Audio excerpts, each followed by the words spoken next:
السلام علیکم ورحمۃ اللہ وبرکاتہ۔ الحمدللہ وکفا وسلام علی حبیبہ المصطفیٰ وعلی آلہ واصحابہ النجبا اما بعد فاعوذ باللہ من الشیطان الرجیم ان اللہ وملائکتہ یصلون علی النبی یا ایہا الذین آمنوا صلوا علیہ وسلموا تسلیما اللہم صل علی سیدنا ومولانا محمد معدن الجود والکرم وآلہ واصحابہ الکرام وابنہ الکریم وبارک وسلم صلاۃ دائمۃ سرمدا ابدا۔ عزیزان گرامی وقار، رمضان المبارک کا مقدس مہینہ ہے اور حالیہ دنوں میں ہندوستان بھر میں جو حالات چل رہے ہیں اس سے ہر ایک مسلمان باخبر ہے، جانتا ہے۔ آج کے حالات میں رسول پاک صلی اللہ تعالیٰ علیہ وسلم کی ذات پاک کو جس طرح سے پورے ہندوستان میں نشانہ بنایا جا رہا ہے، موضوع بحث بنایا جا رہا ہے، ہمارے دل چھلنی ہیں، زخمی ہیں، یہ ایک الگ میٹر ہے۔ لیکن آج میں آپ کے سامنے حاضر ہوں خاص ایک بات کا ذکر کرنے کے لیے۔ میرے عزیز چاہنے والے بہت سارے ہزاروں کی تعداد میں نوجوان اور علماء، ایک سلسلہ چل پڑا ہے ابھی فی الحال سوشل میڈیا پر، خاص طور پر مجھے لے کر کے مباہلے کا چیلنج دے دیا مفتی سلمان اظہری نے، کفر کی دھرتی کو ہلا دیا، فلاں فلاں میسیجز بہت گردش کر رہے ہیں۔ اے میرے عزیزو، میں آپ کو اس بات کا کھل کر کے اظہار کرنا چاہتا ہوں کہ مجھ جیسے ایک کمتر طالب علم نے کون سا کمال کر دیا ہے۔ اس میں کوئی بڑا کمال کا کام مجھے نہیں لگتا، بلکہ رسول پاک صلی اللہ تعالیٰ علیہ وسلم کی عزت پاک بہت اعلیٰ، آپ کے نالے نے پاک کی غبار شریف کا بھی حق ہم ادا نہیں کر سکتے مباہلے کا چیلنج دے کر کے۔ آپ کیا سمجھتے ہیں کہ کوئی بہت بڑا تیر میں نے چلا لیا ہے؟ اس کو اتنا بڑا بنا کر کے کیوں پیش کیا جا رہا ہے؟ میرے عزیزو، ہماری زندگیاں رسول پاک صلی اللہ تعالیٰ علیہ وسلم کے نام سے وقف ہو جانی چاہیے۔ یہ جتنے میسیجز کر رہے ہیں، آڈیو بھیج رہے ہیں یا تحریریں بھیج رہے ہیں، یہ تمام کی ضرورت قطعاً نہیں ہے، قطعاً نہیں ہے۔ میں سب سے کہتا ہوں کہ لگ جاؤ دین اسلام کی حمایت کے لیے اور رسول پاک صلی اللہ تعالیٰ علیہ وسلم کی عظمت و شان بیان کرنے کے لیے۔ آپ لکھو، دوسری زبانوں میں اسے ٹرانسلیٹ کیا جائے، ہندوؤں کو بھی بتایا جائے کہ اس پاکھنڈی نے جس غلیظ انداز میں اعتراضات کیے یہ جھوٹا ہے اور دنیا کا سب سے بڑا جھوٹا ہے۔ اسلام کے متعلق اور قرآن کو جس طرح دہشت گردی سے جوڑنے کی کوشش کی جا رہی، اس پر کام کریں آپ سب مل کر کے۔ جو خطبہ ہیں وہ آپ میرے دفاع میں نہ آئے، آپ دفاع ناموس رسالت کے لیے اپنا وقت قربان کریں، رسول پاک صلی اللہ تعالیٰ علیہ وسلم کے لیے۔ اور آخر میں یہی کہوں گا، جس کو اعلیٰ حضرت رضی اللہ تعالیٰ عنہ نے بطور میسج ہمیں دیا ہے، انہیں جانا، انہیں مانا، نہ رکھا غیر سے کام، للہ الحمد میں دنیا سے مسلمان گیا۔ اے میرے عزیزو، آج میں نے یہ جو کچھ بھی باتیں کہیں اس لیے کہ میں بے چین ضرور ہوں، لیکن دنیاوی حالات اور پریشانیوں کو لے کر کے نہیں کہ میرے اوپر کیا دباؤ بن رہا ہے، اس کو لے کر کے میں ہرگز پریشان نہیں ہوں، بلکہ ابھی میں آپ کو بتاؤں، آپ سب حضرات جانتے ہوں گے رمضان المبارک آ چکا ہے۔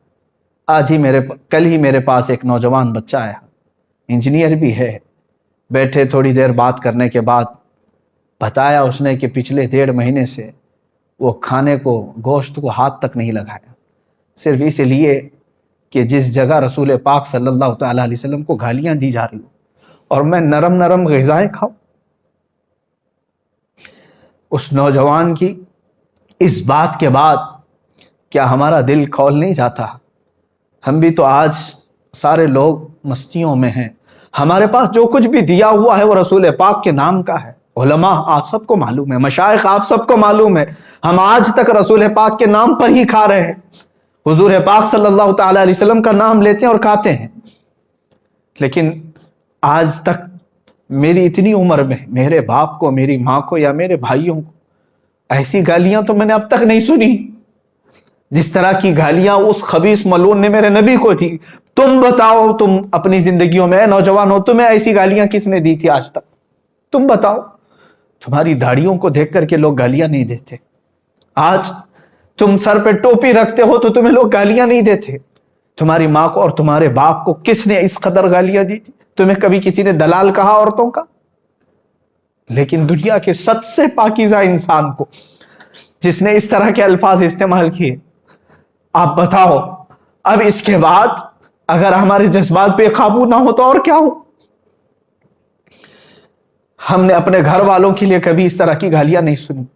اب میں اپنے اس گفتگو کو ڈائیورٹ کرتے ہوئے کہتا ہوں، ان ہندوؤں سے بھی، ان پاکھنڈیوں سے بھی، اگر تم نے طے کر ہی لیا ہے کہ مسلمانوں کو ٹھیس پہنچانا ہے تو لے لو ہم سب کی زندگیوں کو اور آج ہی سے کوسنا شروع کرو، ہمیں جتنی گالیاں دیتے ہو دے لو۔ ایک بار میرے مصطفیٰ صلی اللہ تعالیٰ علیہ وسلم کی طرف انگلی اٹھانا چھوڑ دو، اس قرآن عظیم کو بولنا چھوڑ دو۔ ہماری زندگیاں موجود ہیں میرے عزیزو۔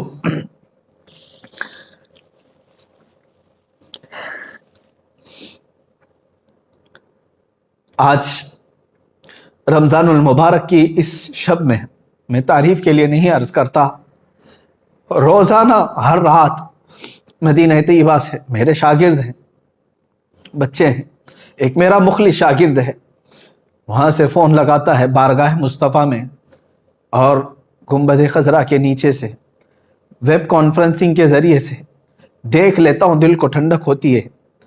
آج وہ نوجوان بچہ میرا شاگرد باب السلام سے حضور کی جالیوں کے پاس پہنچا، ہمت نہیں ہو سکی حضور کو سلام کرنے کی، رسول پاک صلی اللہ تعالیٰ علیہ وسلم کو سلام پیش کرنے کی ہمت نہیں ہو سکی۔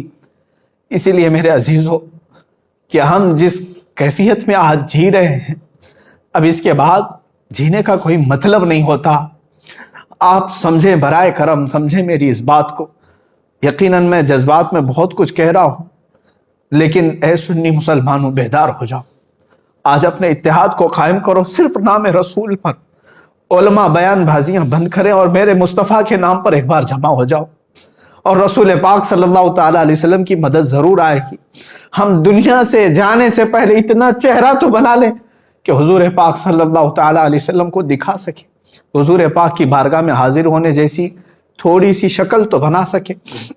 اس لیے اب اس کے بعد مجھے کچھ فرق نہیں پڑتا کہ مجھے حکام وقت قید کریں یا سولی پر چڑھائیں یا ختم کر دیں، اس لیے کہ ہم جیسوں کے ساتھ اب ہونا یہی چاہیے تھا کہ جو رسول پاک صلی اللہ تعالیٰ علیہ وسلم کو گندی گالیاں سن کر کے مزے سے کھاتے پیتے اور سوتے ہیں، عذاب آ جانا چاہیے تھا۔ پھر بھی میرے آقا کی یہ رحمت کاملہ ہے کہ وہ اب بھی اپنی امت کو درد اور تکلیف میں دیکھنا گوارا نہیں کرتے۔ قرآن نے ان کے متعلق ہی کہا ہے، عزیز علیہ ما عنتم، حضور فرماتے ہیں تمہارے قدموں میں کانٹا بھی چبھ جائے تو مجھے یہ برداشت نہیں ہوتا۔ رسول پاک صلی اللہ تعالیٰ علیہ وسلم کو ہمارے قدموں میں چبھنے والا کانٹا گوارا نہیں، اور ہم آج اپنے کانوں سے حضور کے لیے گندی گالیاں سن کر گوارا کیسے کر سکتے؟ بس میں کہنے کی طاقت میں نہیں ہوں، اخیر میں اتنا کہوں گا، عذراً یا رسول اللہ، اے اللہ کے نبی ہم نکموں کو معاف فرمائیں، بد ہیں تو آپ کے، بھلے ہیں تو آپ کے، ٹکڑوں پہ پلے یہی کے رخ کدھر کریں، یا رسول اللہ آپ ہی کی تو شان ہے۔ گندے نکمے کمی، مہنگے ہیں کوڑی کے تین، کون ہمیں پالتا، تم پہ کروڑوں درود کر کے تمہارے گناہ مانگے تمہاری پناہ، تم کہو دامن میں آ تم پہ کروڑوں درود۔ اے رسول مختار صلی اللہ تعالیٰ علیہ وسلم، ہند کے ان ہم جیسے بزدل مسلمانوں کو معاف فرما دے اور قوت حیدری عطا فرمائے، علماء کی زبان میں اے اللہ کے نبی طاقت و قوت عطا فرمائے، جوانوں کو بازو میں طاقت و قوت عطا فرمائے، ہم جئیں تو سر بلند کر کے جئیں اور آپ کی شان میں گالیاں سن کر کے نہ جئیں۔